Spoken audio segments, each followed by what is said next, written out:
once you get to the point of when you're with someone who's willing, and they're really willing, they're ready, you don't really have to worry much. You know, you can put so much of your attention forward because you don't have to worry that they're holding back, you know, that they're resisting.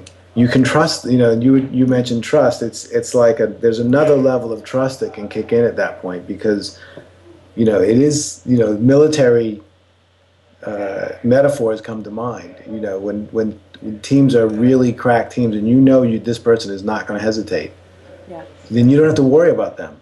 You can act in unison, and that's, you know, that's a beautiful thing that human beings can do. They can really be ready, and they can be together in readiness, and then they become a non-issue for each other, right. And they can put their attention on the real issue, which is whatever is the task ahead.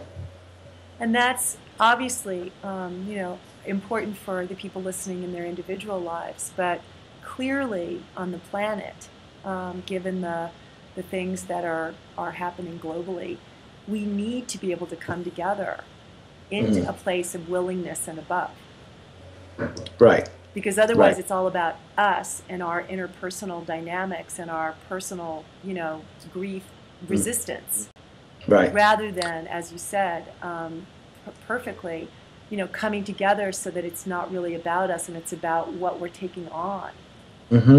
Instead Beautiful. of about our stuff that we've put in the way of what we're taking on. Right.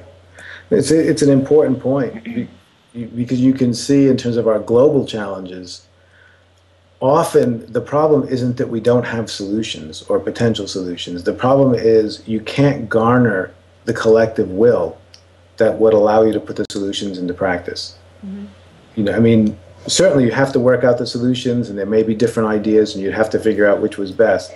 But if you can't get people to enact the solution, you know, if you can't get people to use less energy, if you can't, then your problem isn't, you know, it's not that too much energy is getting used, it's that you can't garner the collective will to enact the solution. Right. You know, well, look and at that's Congress. I mean, the absolutely right.